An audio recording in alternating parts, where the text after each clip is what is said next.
Imagine waking up to find every dollar you own is gone, not because someone broke into your house, not because they cracked your password, but because for 10 minutes they became you.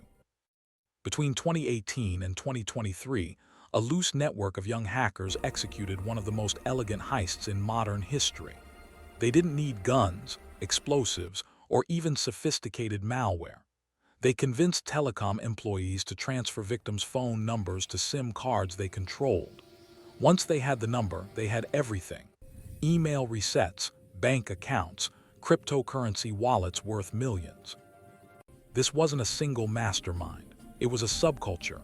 Kids who met on Discord and Telegram. Some were still in high school. They called it SIM swapping, and at its peak, it became an underground industry that stole an estimated $68 million from over 300 victims across the United States. Source: FBI Public Statement, 2022. The most shocking part: it's still happening today. The story begins not on Wall Street but in the world of Minecraft. In online gaming communities, teenage hackers learned to social engineer their way into accounts. They'd call customer service, pretend to be the account holder, and convince agents to reset passwords or transfer email access. It was low stakes: a stolen Minecraft account, a hijacked Instagram handle, but the skills were real. By early 2018, some of those same hackers discovered cryptocurrency. Bitcoin was soaring. Newly minted crypto millionaires were everywhere, and many of them made a fatal mistake. They linked their wealth to their phone numbers. Two-factor authentication, account recovery, exchange logins, all of it ran through SMS. Lower third: SMS equals text message security codes. Question: what's your phone number protecting right now? In May 2018, a California college student named Joel Ortiz was arrested at Los Angeles International Airport. Source: Santa Clara County District Attorney, 2018. Prosecutors alleged he had stolen more than $5 million in cryptocurrency by swapping the SIM cards of over 40 victims. His method was simple. He'd call a mobile carrier, AT&T, T-Mobile, Verizon, and impersonate the victim. Sometimes he bribed employees directly, paying them $100 or $300 to make the swap. Once the phone number was transferred to his device, Ortiz would trigger password resets on email accounts. From there, he accessed cryptocurrency exchanges like Coinbase and Bitfinex. Victims would watch helplessly as their funds drained in real time. Some lost six figures, others lost everything. One victim, a blockchain entrepreneur, reported losing $1.5 million in a single night. Source: Court documents, California v. Ortiz. But Ortiz was just one player in a much larger network. On encrypted platforms, a community formed. They traded victim lists. They shared methods, scripts to use when calling telecom support. They sold access to bribed employees. Some carriers had insider moles who would process swaps for cash. The going rate: between $100 and $500 per swap. Source: Investigative Report by Motherboard, 2019. In 2019, federal authorities identified a Massachusetts man named Eric Meigs as part of a SIM-swapping ring that targeted high-net-worth individuals. Source: U.S. Department of Justice press release, 2021. Meigs and his co-conspirators allegedly stole over $2.5 million. $1 victim was asleep when his phone stopped working. By morning, his Coinbase account was empty. Another victim, a Silicon Valley investor, lost access to his email, his cloud storage, and his stock brokerage, all in under an hour. The most brazen case involved Nicholas Truglia, a 21-year-old from Manhattan. In late 2018, Truglia allegedly targeted Robert Ross, a Silicon Valley entrepreneur, and stole $1 million in cryptocurrency. Source: Court filings, Ross v. Truglia, 2019. Ross later told reporters he received a call from his phone carrier asking if he had requested a SIM change. He said no.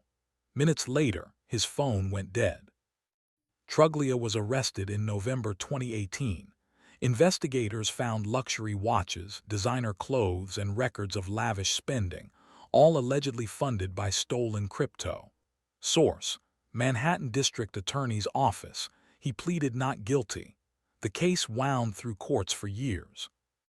Pattern break: info card, SIM swap. A phone number is moved to a new SIM card, giving the hacker control. By 2020, the FBI had logged more than 320 complaints related to SIM swapping, with total losses exceeding $12 million that year alone. Source: FBI Internet Crime Complaint Center, 2021. But experts believe the real number was far higher. Many victims never reported the thefts. Some were embarrassed. Others feared tax complications or legal scrutiny of their crypto holdings.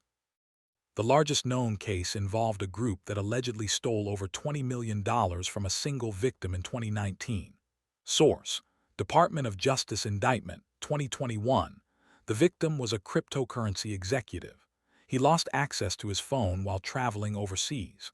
By the time he regained control, his wallets were empty. Investigators later traced the stolen funds through multiple exchanges and tumblers, but much of it was never recovered. In 2021, authorities arrested 9 individuals across the U.S. as part of Operation SIM Swap. Source: U.S. Attorney's Office, Southern District of New York. The youngest was 18. The oldest was 26. Together, they were accused of stealing more than $40 million. The indictments detailed a sprawling conspiracy: bribed telecom workers, encrypted chat groups, and a sophisticated money laundering operation that converted stolen crypto into cash, luxury cars, and real estate. Evidence and verification. The evidence against these groups came from multiple sources. Federal agents used blockchain analysis to trace stolen cryptocurrency across wallets. Source: Chainalysis reports cited in court documents. They subpoenaed call logs from telecom carriers, revealing patterns of fraudulent SIM swaps. In some cases, they found direct communications between hackers and corrupt employees. Document: encrypted chat logs presented in USV MEGs. Victims provided detailed timelines. Many reported their phones losing service at odd hours, 2 a.m., 4 a.m., when they were asleep and couldn't respond. Source: victim statements in court filings. Security camera footage from one defendant's home showed him on his phone during the exact time a victim's funds were stolen. Footage described in prosecution exhibits. Telecom companies were criticized for lax security. A 2019 investigation by a Princeton University research team found that all 5 major U.S. carriers were vulnerable to SIM swap attacks. Source: Princeton University study. An empirical study of wireless carrier authentication for SIM swaps. 2019. The researchers successfully bypassed security questions using publicly available information from social media. Not all cases ended in conviction. Some defendants took plea deals. Others went to trial. A few were acquitted due to insufficient evidence linking them directly to the thefts. Source: Case outcomes reported by Department of Justice, 2021-2023. Conflicting views and gaps. Defense attorneys argued that in some cases, the government relied too heavily on circumstantial evidence. Blockchain tracing, they claimed, could not definitively prove who controlled a wallet. Some defendants argued they were mere middlemen, buying cryptocurrency on behalf of others without knowledge it was stolen. Source: Defense motions in U.S. v. Ortiz. Telecom companies maintained that they improved security protocols after the initial wave of attacks. T-Mobile introduced stricter identity verification in 2019. AT&T added PIN requirements for account changes. Source: Company press releases, 2019-2020. But victims' advocates countered that the measures were reactive, not proactive, and came only after millions had already been stolen. There are also unresolved questions. How many insider employees were never caught? How much stolen cryptocurrency remains hidden in cold wallets, waiting to be laundered? The decentralized nature of blockchain means some trails go cold. Law enforcement agencies admit that international jurisdictions and privacy coins like Monero make full recovery nearly impossible. Source: FBI Cyber Division Testimony to Congress, 2022. Human impact. For victims, the theft was more than financial. One California entrepreneur described the feeling as digital assassination. Source: Interview with Krebs on Security, 2019. He lost not just money, but access to family photos, business emails, and years of contacts. His identity, in a sense, was erased. Another victim, a software engineer from New York, spent $50,000 in legal fees trying to recover $200,000 in stolen crypto. He never got it back. He told reporters the worst part wasn't the money, it was the helplessness. "I called my carrier 12 times in one night," he said. "No one could stop it." Source: New York Times Feature, 2020. Some victims faced secondary trauma. Insurance didn't cover cryptocurrency losses. Banks refused to reimburse funds moved via wire transfer initiated through compromised email. A few victims reported receiving extortion threats after the initial theft, hackers demanding more money in exchange for not leaking personal data. Source: Victim Advocacy Group Reports, 2020. Why it matters. Security researchers describe SIM swapping as a social engineering attack. It exploits the weakest link in the security chain, human trust. Think of your phone number as a master key. It unlocks your email. Your email unlocks your bank. Your bank unlocks your life. When that key is copied, every door opens. The reason it works so well is that SMS-based two-factor authentication was never designed for high-security use. It was a convenience feature, not a vault. Experts have warned for years that SMS is vulnerable, yet it remains the default for millions of users. Source: National Institute of Standards and Technology Guidelines, revised 2017. Sidebar: two-factor authentication equals a second security step, like a code sent to your phone. This case also highlights a broader tension between accessibility and security. Telecom companies want customer service to be easy.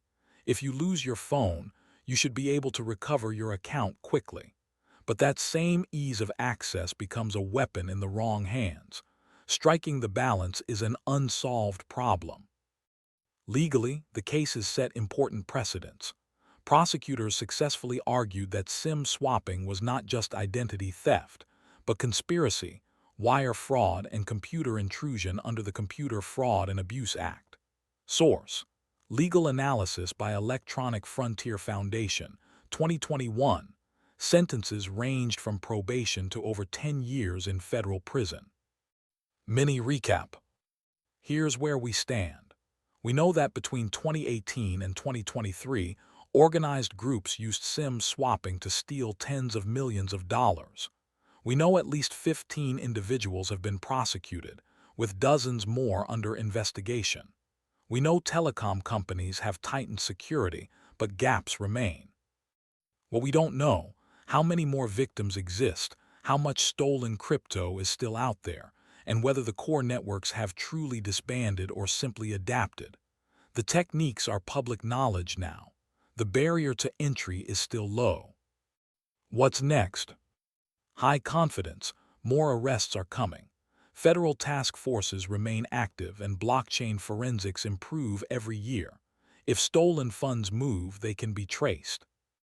Medium confidence.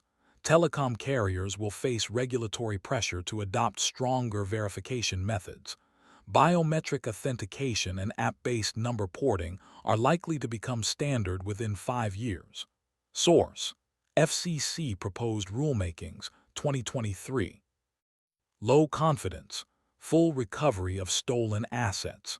Cryptocurrency's anonymity features and international jurisdictions make large-scale recovery unlikely. Victims may see partial restitution through asset forfeiture, but most losses are permanent. One near certainty: the next wave of attacks won't look exactly like SIM swapping. As defenses improve, attackers adapt. The core vulnerability remains: Any system that relies on a single piece of information, a number, a password, a card, is breakable. Your phone number is more valuable than you think. It's not just a way to call someone. It's a skeleton key to your digital life. The best defense isn't paranoia, it's awareness. Use app-based authentication. Enable carrier pins.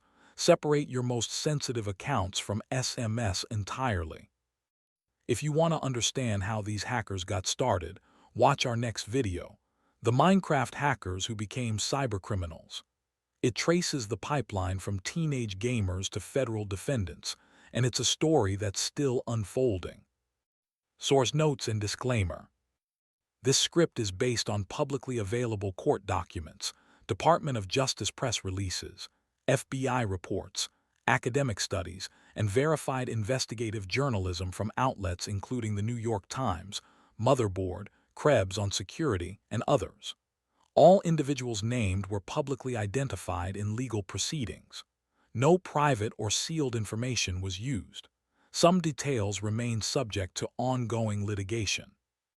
This video is for educational purposes and does not constitute legal or financial advice.